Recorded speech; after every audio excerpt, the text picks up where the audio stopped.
Assalamu alaikum beta. I hope you all are fine and enjoying your summer holidays. I'm here so that I can travel you through this work guide. Okay, इस work guide को हम follow करते हैं, देखते हैं इसके अंदर क्या क्या चीजें हैं। I know all of you are following it, but still बेटा there is a need of time कि थोड़ा सा मैं आपको इसके बारे में गो थ्रू करा दूं।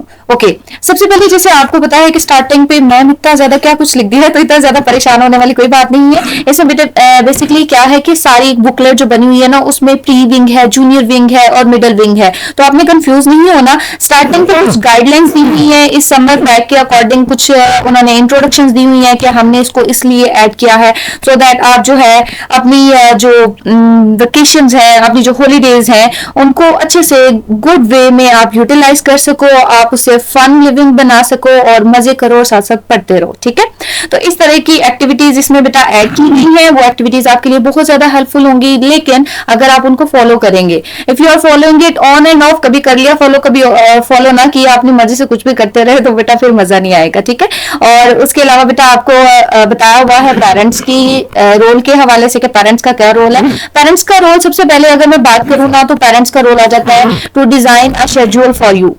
एक शेड्यूल बनाए आपके लिए, ठीक है, जिसको आप फॉलो करें, जिसमें मतलब प्रॉपरली मेंशन हो कि भाई इतने बजे आपने उठना है और उसके बाद उठ के आपने ऑफ कोर्स नमाज पढ़नी है, पारा पढ़ना है, एंड देन आप जो भी काम टास्क है उनको डिवाइड कर दें। आपकी मदर या फादर, ये जो भी एल्डर सिस्टर है, ब्रदर है, जो भी आपको गाइड कर सकता है, ठीक है, उसकी सुपरविजन में, उनकी सुपरविजन में बेटा आप उस एक शेड्यूल को फॉलो करोगे। लेकिन रिमेंबर पेरेंट्स, आपने बहुत ज्यादा स्ट्रिक्ट एक शेड्यूल नहीं बना देना कि बच्चे परेशान हो जाए। वैसे आज के बच्चे तेज हैं, परेशान नहीं होते।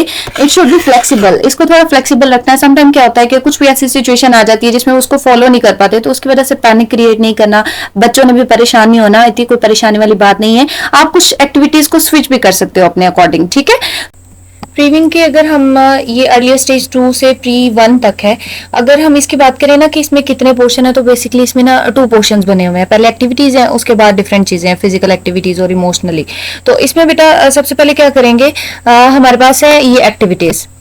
What they are saying us that we have to select any 6 activities। आपको दी गई है टोटल 7 एक्टिविटीज जो कि 2 पेजेस पे है। एक ये पेज हो गया, एक उसके बाद नेक्स्ट पेज है। आपने इनमें से कोई सी भी, पेरेंट्स के साथ अभी बात कर रही हूँ, आपको मैं ये बताना चाह रही हूँ कि आपने बच्चों को इसमें से कोई सी 6 एक्टिविटीज करा लेनी है। ठीक है, इसके अलावा और भी एक्टिविटीज आप कराना चाहते हैं, आप चाहे तो 7 एक्टिविटीज करा लें डे वाइज डिवाइड करके। आप चाहे तो मतलब अपने अकॉर्डिंग कुछ एक्टिविटीज स्विच भी कर सकते हैं, किसी की जगह आल्टर भी कर सकते हो, नई भी डिफरेंट भी ट्राई कर सकते हो। ठीक है, अब इसमें अगर देखा जाए पहली एक्टिविटी की अगर मैं बात करूं आपके साथ, they are saying that they have to hunt the nature.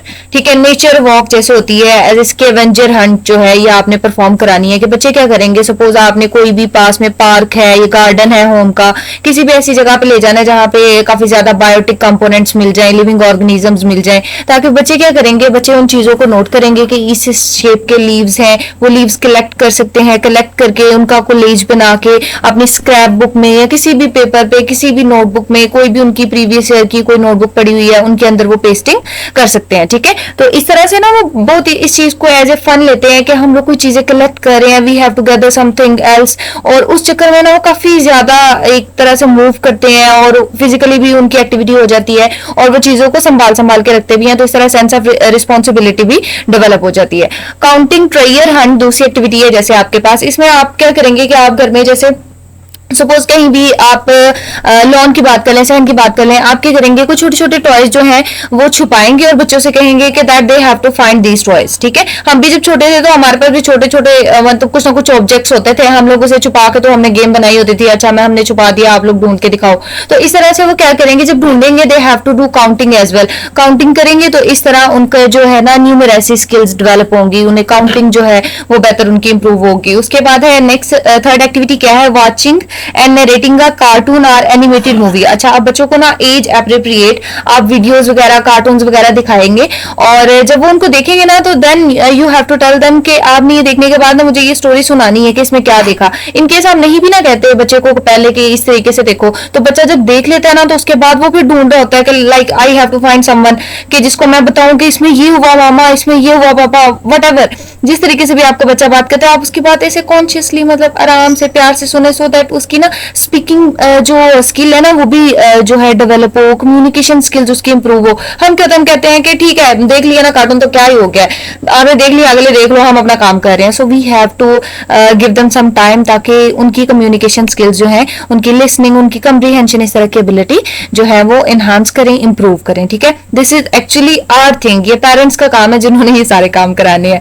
उसके बाद आगे आ जाता है आपके पास further fourth activity, religious stories जो है। जैसे आपको पता है जैसे हमारी होती दादी अम्मा, इस तरह हमारे दादा वो नाइट टाइम स्पेशली वो हमें स्टोरी सुनाया करते थे। तो बच्चों को भी ना ये वाली जो चीज है ना ये डेवलप कराएं कि उन्हें कुछ रिलीजियस स्टोरीज वगैरह बताएं। पेरेंट्स, ग्रैंड पेरेंट्स आपस में फिर पता है मॉरल वैल्यूज को डिस्कस भी कर लेते हैं, तो इस तरीके से काफी अच्छी ग्रूमिंग हो जाती है। उसके बाद है फिफ्थ वाली एक्टिविटी, कुकिंग एंड बेकिंग। अब कुकिंग एंड बेकिंग में क्या आएगा, उनकी एज के अकॉर्डिंग ही उन्हें थोड़ी थोड़ी चीजें, रेसिपीज बताएं जिनको वो मिक्स करें और बनाएं। सब कोई सैलेड बनाना, इस तरह की चीजें जो कि इजी हो उनके लिए। ये नहीं कि मतलब ठीक है आपकी एक्टिविटी में लिखा हुआ है आज तो आप कुकिंग करोगे, आज आप बेकिंग करोगे, ये पकड़ो हमने स्टोव ऑन कर दिया आप इस पर रोटी पकाओ, तो ऐसा नहीं है। आप समझ रहे हैं ना, एज अप्रोप्रिएट एक्टिविटीज आपने उन्हें करवानी है। ओके, उसके बाद आ जाता है sixth one is summer word search. आप क्या करेंगे, अब यहाँ पे आप डिफरेंट वर्ड्स लिखते हैं, ठीक है बच्चों को। अब जब डिफरेंट वर्ड्स लिख के नोटबुक पे ही आपने बच्चे को टास्क देना that you have to identify the summer vocab. ठीक है, समर से रिलेटेड जो वोकैबुलरी है ना वो आइडेंटिफाई करे। बच्चा क्या करेगा, बच्चा उस पर सर्कल कर सकता है, बच्चा उस पर टिक कर सकता है। अब डिफरेंट वर्ड जैसे इन्होंने बताया हुआ है, सन है, बीच है, आइसक्रीम है, इसके अलावा आप कोई रेन कोट, इस तरह की कोई भी चीजें, कोई भी वर्ड्स जो है वो ऐड कर सकते हैं कि जिससे बच्चे को वो डिफरेंस क्रिएट हो जाए कि भाई ये चीज जो है ये विंटर्स में होती है, मुझे तो मामा ने कहा है समर्स वाला चूज करो तो मैं समर्स वाला करूंगा। ठीक हो क्या? ओके, उसके बाद है लास्ट वाला है ज्योमेट्रिकल शेप्स इन नेचर। इसमें क्या करेंगे, ये नेचर वॉक की बात करें, आसपास किसी पार्क में, रिवर में, इवन आप अपने घर में जहां मैं अभी रूम में बैठी हूँ ना, तो उसमें भी बहुत सी चीजें ऐसी हैं जिनको मैं ऑब्जर्व करके शेप बता सकती हूँ। लाइक मोबाइल फोन ही अगर पकड़ा हुआ तो इसकी भी रेक्टेंगल शेप है, बटन है, कुछ भी है तो हमें शेप्स दिख रही होती है। ठीक है, तो बच्चा जो है उन चीजों को ऑब्जर्व करके तो आपके साथ शेप्स डिस्कस करता रहे, वो पिक्चर्स ड्रॉ भी कर सकता है, वो पिक्चर्स उनकी लेके अपने पोर्टफोलियो में भी लगा सकता है। ठीक है, इस तरीके से आपके पास 7 एक्टिविटीज है। इन 7 एक्टिविटीज में से कोई सी 6 एक्टिविटीज बच्चों को करा लेंगे, that much will be enough. ठीक है, आप एक शेड्यूल बनाएं उनका, उसके अकॉर्डिंग उनको एक्टिविटीज कराएं। अब उसके बाद टास्क आता है कि ये एक्टिविटीज तो ठीक है हम करा रहे हैं, तो हमने स्कूल को क्या प्रूफ देना है। तो ऑफकोर्स स्कूल को प्रूफ क्या देना पड़ेगा, स्कूल को प्रूफ देने के लिए हमारे पास आ जाता है, जैसे यहाँ पे है ये वाला पेज, आप चाहे तो इस पेज का प्रिंट आउट ले लें, चाहे तो किसी भी A4 पेज पे ये जो है टेबल ड्रॉ भी किया जा सकता है। ठीक है, इसमें सब्जेक्ट लिखेंगे, क्लास मेंशन करेंगे और एक्टिविटी का नंबर मेंशन करना है। जैसे कोई भी एक्टिविटी आपने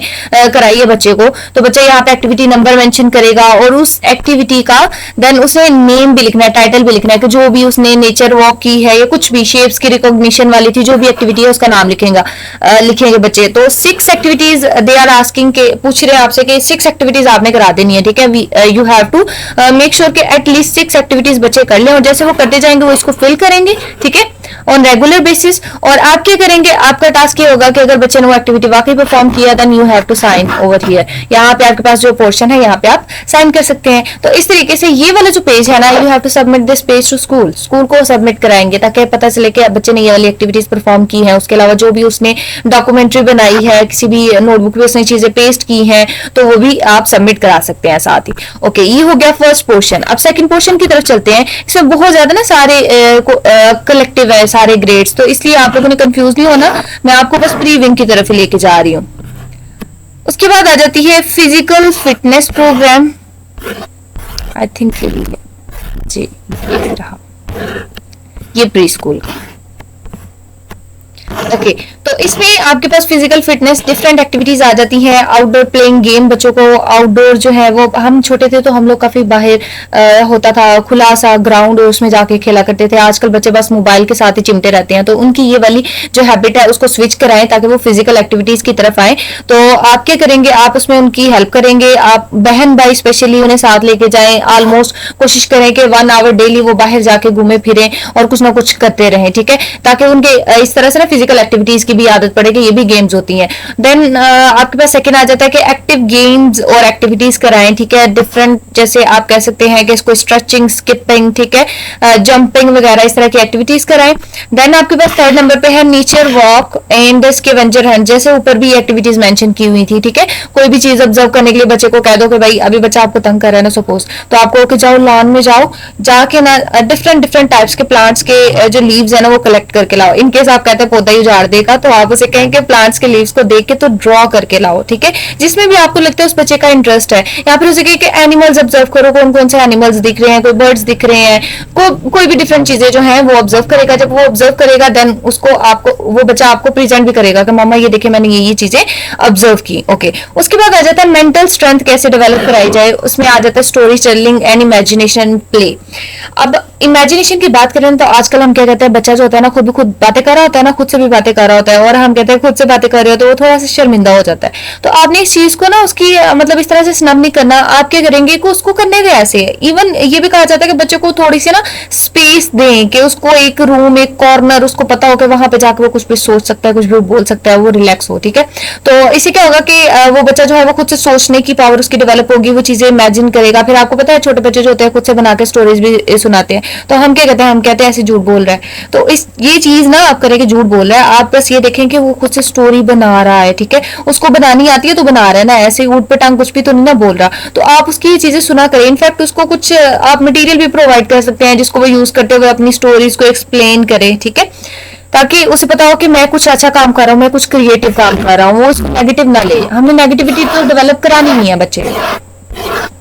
उसके बाद आ जाता है हमारे पास एजुकेशनल गेम्स एंड एक्टिविटीज जो एज अप्रोप्रिएट है, पजल्स गेम्स वगैरह करवाएं, ठीक है। शेप्स की बात करें, आर्ट्स एंड क्राफ्ट्स में देखें तो डिफरेंट चीजें, क्राफ्टिंग में, ड्राइंग में उनको जो है आप मोटिवेट करते रहें, इनकरेज करें। उसके बाद आ जाता है इमोशनल वेलबिंग कैसे डेवलप कराई जा सकती है, इसमें वही आ जाता है emotion recognition and expressions role playing होता है ना, जैसे कि आप कहें बच्चे को कि आप इसकी तरह एक्ट करके दिखाओ। इनफैक्ट बच्चे करके भी दिखाते हैं कि सपोज मामा है तो मामा ऐसे उठती है, मामा ऐसे बात करती हैं, मामा ऐसे डांटती हैं, तो वो बच्चे जो है ना बड़ों को देख के या टीचर की आके घर बता रहे होते हैं कि टीचर ने ऐसे उस बच्चे को ऐसे पढ़ाया, उस बच्चे को ऐसे ये बात बताई, तो मैम हमारी ऐसे करती हैं, ये लिपस्टिक लगा के आई। तो इस तरह की चीजें बच्चे जो है ना वो कॉपी भी करते हैं। तो उनको ना आप डिमॉन्स्ट्रेट करने दिया करें कि जिस तरीके से वो एक्ट करते हैं, ठीक है। उसके बाद हम माइंडफुलनेस एंड रिलैक्सेशन की बात कर लेते हैं। तो इसमें आपके पास डिफरेंट आ जाती हैं कि कोई भी आप क्वाइट स्पेसेस, मैंने आपको पहले बता रही थी कि उन्हें कोई कॉर्नर, कोई ऐसा एरिया उन्हें पता होना चाहिए जहां पे जाकर वो कुछ भी सोच समझ सकते हैं, कुछ भी कर सकते हैं, ठीक है, वो रिलैक्स होकर करें। उसके बाद social interaction and friendship building में उनकी हेल्प करें, ठीक है। लास्ट में ना आपको कुछ फिजिकल एक्टिविटीज रिकमेंड की हुई हैं जिनमें से आप कोई भी अपने अकॉर्डिंग चूज कर सकते हैं। कुछ में तो उन्होंने ऑप्शनल भी लिखा हुआ है, ऑप्शनल मींस के आप उन्हें स्किप भी करा सकते हैं अपने बच्चे के अकॉर्डिंग। इसमें रनिंग है, सिट एंड स्टैंड है, बैलेंसिंग का बुक है, बलून फ्लैश है, ये ऑप्शनल दिया हुआ है इन्होंने, jumping jack, touch your toes, yoga, इस तरह की डिफरेंट एक्टिविटीज आपको दी हुई है, ठीक हो गया। अब इसमें बात कर लेते हैं कि इसका फॉर्म कौन सा, लास्ट पे और भी है hands over head, forward and backward. तो ये डिफरेंट एक्टिविटीज है, इनकी आपको समझ आ जाएगी। अब इसी तरह से इसका भी एक फॉर्म है जो कि आपको फिल करना है। ये यहाँ पे ये ना डे वाइज हर वीक में, सॉरी ये जूम नहीं हो रहा, let me just try, okay. इसमें ना आपने क्या करना है कि वीक वाइज जो भी एक्टिविटीज बच्चा जो है वो समर हॉलीडेज में परफॉर्म कर रहा है ना, तो मंडे को जो एक्टिविटी की है उसने उसके बारे में लिखते हैं, टिक करते जाएं, चाहे डे वाइज बच्चा करता जा रहा है तो वो करता जा रहा है ना, तो आप साथ साथ इसको फिल करते जाएं। जब ये फिल हो जाएगा तो ये आपने टीचर को सबमिट करा देना है। इन केस आपको किसी भी चीज की समझ नहीं आ रही, यही 2 पेजेस हैं जो आपके पास आ जाते हैं जो आपने सबमिट कराने हैं स्कूल में। और उसके अलावा कोई भी डॉक्यूमेंट अगर उसने प्रिपेयर किया, कुछ आर्ट एंड क्राफ्ट वाला काम किया है तो वो सबमिट करा सकते हैं, ठीक है। आपने क्या करना है, आपको किसी भी चीज की अगर समझ नहीं आ रही, आप रेलिवेंट इंचार्ज टीचर जो है उनको मैसेज भी कर सकते हैं। Thank you so much.